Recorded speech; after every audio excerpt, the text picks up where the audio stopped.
Hi there, I'm Carmen. Welcome to the channel. Today I'm going to talk about the question, what is junk journaling? And you would think that would be a quick, easy answer, but it's really not, because it seems like everybody has a different opinion as to what constitutes junk journaling. I'm going to explain to you the whole sort of range of junk journaling, and also I'm going to tell you something that you may find kind of surprising or even shocking depending on your opinion about junk journaling. So first of all, let's just do a really quick definition, break it down. There are junk journal, I would call them purists, who believe that you should make your journal from reclaimed materials, so in other words, trash or junk, and then basically use only trash or junk in it. However, I've seen even those purists use inks and other products to modify that pure junk journal. So even that, they've purchased some products to modify the junk. There are a few complete purists that don't even do that, but I think that's pretty unusual. And then there's the next step up, which I'm going to give you an example of here. Some people would call this a glue book. You may see that term used as well, and that's fine too. Again, multiple definitions for this, but this was a Dollar Tree journal that I covered with junk, a Trader Joe's bag, and even the intro page junk. I even put this in because I thought it was kind of clever, you know, a little recycled there. And then all of the spreads here are 100% junk. And it's not even modified junk, it's just straight up junk. So is this pure junk journaling? Not necessarily by the purest definition, because I did start with a $1.25 journal from the Dollar Tree. So, and I have used glue. Everybody has to use glue. I did use Dollar Tree glue for this as well. So the supplies were really cheap. I actually have a video, if you're interested, on how to start a junk journal for under $10. And you can check that out on the channel if you're interested. So I'm going to set this one aside and then talk about some other sort of definitions of junk journaling. So then there's a big range within this where you start getting into embellishments. Clearly, my journal is covered with stickers. I paid money for the stickers. I paid money for this journal. I would say that my junk journaling, and some people will argue that's not what I do, and that's fine. Everybody has their own opinion, and I totally respect that. But my junk journaling is towards the middle to the end of liking embellishments. Embellishments are stickers, washi tape, stamps. I'm actually going to show you a bunch of real life examples of embellishments. I'm not going to flip through this entire, you can tell it's fat. I'm not going to flip through all of this, only the parts that are relevant to explaining, you know, the differences in junk journaling. So one of the first spreads in this book is very, very junky, but it does have some embellishments. We were traveling at this time, and so the stickers, the washi tape, I'll show you some examples of washi tape, are embellishments, but pretty much everything else, and clearly I've added some pictures, everything else is pure junk, meaning it's found or reclaimed items. The background is actually a kava takeout bag. Like really everything here that you see, minus the pictures, the washi tape, and the stickers, is junk. And so in my mind, I'm junk journaling here. Some people would argue, nope, you didn't make this. This is a purchased journal. You purchase stickers, you purchase washi tape. My opinion on that is do what you love, do what makes you happy, do what stirs your creativity. This is another travel spread. Again, majority of it is junk. This one's different because I actually used a background, and I'll talk about backgrounds as well. And I want to show you all the options you have laid out for you. So if you're new to junk journaling or you're new to journaling, my goal here is that you do not feel constrained by definitions. I feel like definitions are important for us to communicate with each other, but they can also box us in and inhibit our creativity. And I don't think that's necessary. I don't think it really matters. And there is such a wide range of what you can do. I'm going to flip past this trip so I can show you some other examples. So here's another example. We're getting close to Christmas, as you can tell. Actually, this is another trip, but it's a different trip to Charleston. And I actually won at Dave & Buster's a Funko Pop and used the bag from that. This, as cute as it is, was a box that something came in. So again, this was free, but then this is near the end of the year, so I wanted to document some things. I did print out on my printer some book covers of books that I had read. So, you know, and then this is a Christmas spread using a lot of junk. This was a beer container. This was an Amazon gift card that we were gifted. So just all kinds of examples of what you can do in a junk journal. Again, this is primarily junk. This was a wrapper. It looks cool, but it was a wrapper. This is a brochure. Again, I've printed out some books that I read. This is the back of a receipt from a store. But then I've added some purchased stickers.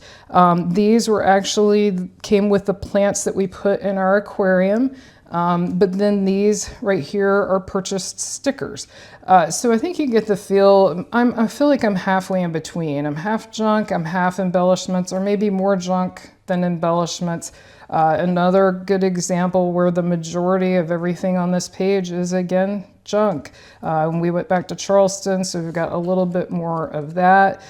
This is just preserving birthday cards. That was actually my husband's birthday. This was a pure book spread, so this one is going to have less junk and more, I wouldn't necessarily call it more embellishments, although there's clearly those. There's actually more printed out items because I wanted to document all of the books, but then this is junk, this is junk, this is junk. So it's a flip between the two, and so on. It just keeps going on. And if you'd like to see details of a lot of these spreads, I've definitely got those on the channel. So just go to my channel and check that out. If you're finding this video useful, I'm going to show you a bunch of other options next. But if you're finding this useful, definitely give it a thumbs up. That helps other people find my video, and I greatly appreciate that. And also, if you would like to learn more about journaling, hit that subscribe button so you won't miss anything new, because I'll be doing plenty of junk journaling. So you heard me mention washi tape. So this is an example of washi tape. This is how it comes. What's great about it, though, is you can move it around. So if you put something down, tape it down, you can move it. Some people actually use them just to create borders on the outside. So this is an example of an embellishment. This isn't necessarily an embellishment that runs out, but I'm a big fan of stamps. And you can buy a pretty inexpensive set like this and just stamp away, you know, put stamps for the title, for anything that you want to. And then ink is another thing that you would purchase if you're going to use stamps. I'm going to show you a couple more stamping examples here. Be careful with the brand you buy. You can get this inexpensively, but they can dry out, or they can remain sort of sticky after you stamp, which can mess up your journal. Back to my journal again. One example of a stamp is right here, the date. You'll see that I'll put the date on, I think it's under one of these cards because it was my husband's birthday, so the date is somewhere under one of these cards. Yeah, there it is with his birthday picture. I like to stamp the date. The date's sort of hidden right there on each one. So that's another example of a stamp, and I can show you what that stamp looks like. And that's a somewhat inexpensive way to add something. So here you go. Here's what that stamp looks like. Again, this is not expensive. It's old school. You can definitely find those. But to show you some other stamp options, so this little set actually has 3 small stamps in it. And then this stamp right here was very inexpensive from Hobby Lobby. It was $2.29, but I actually got it during a sale. And it's an adorable little black cat, or whatever color you want it to be. That's what's nice about stamping. As you can tell by the front of my junk journal, I'm big into stickers. I have no issue with using stickers, and you can get a sticker book. There are 2 different kinds. This actually has sleeves that I put in to put the actual sticker sheets as is. I see no reason to pull a sticker off a sticker sheet if you don't have to. But then, and there's those little stickers you saw earlier. This makes them easy to find and easy to pull out. But I also have another book that has sticker paper with stickers stuck to it. So that's another option. I want to mention everything that I am showing. I am not saying you need any of this. You can do it with pure junk 100%, or you can use as little or as much of this as you want to. I just want to show you what the options are. This I got from 5 and Below. This is some background papers. I've actually used quite a few of these. Some are plain, some are pastel designs. This was $5, so not expensive. It has 36 sheets, and it actually did come with 2 sheets of stickers at the back as well. So that's, I would say this is in the middle of the options.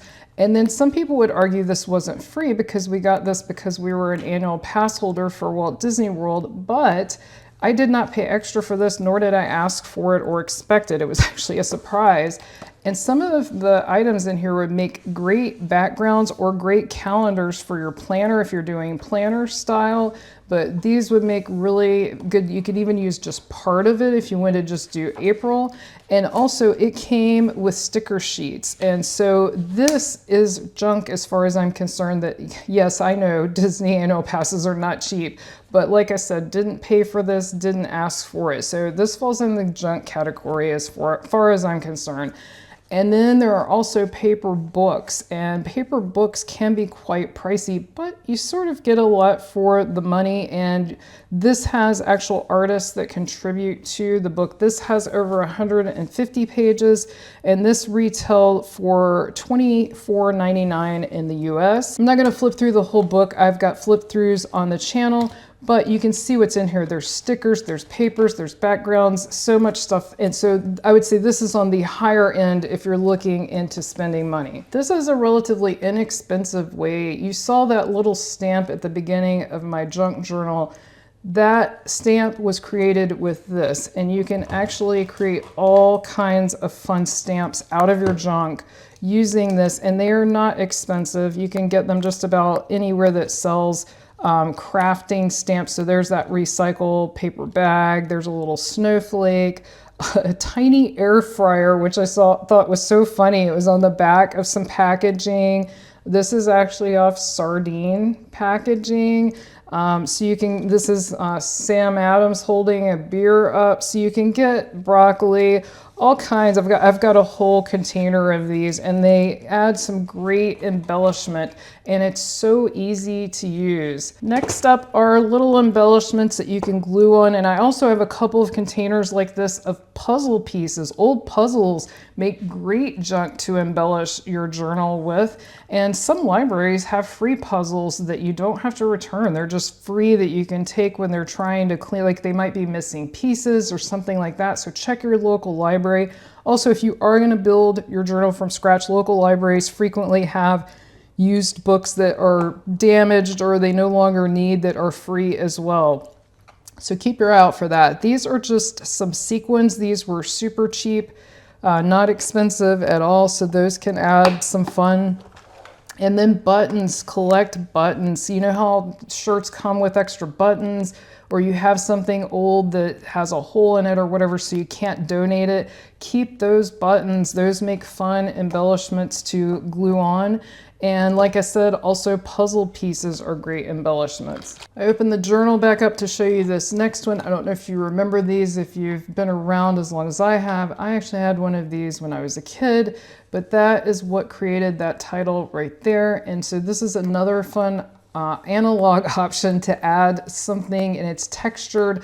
That can add a lot to a journal. And I've sort of been going, except for this is not, doesn't cost a lot, but I've sort of been heading towards the more expensive items. If you would like something that will print out photos that you can just stick right on, it doesn't need to be this brand. There are so many out there. I recommend you research all of them.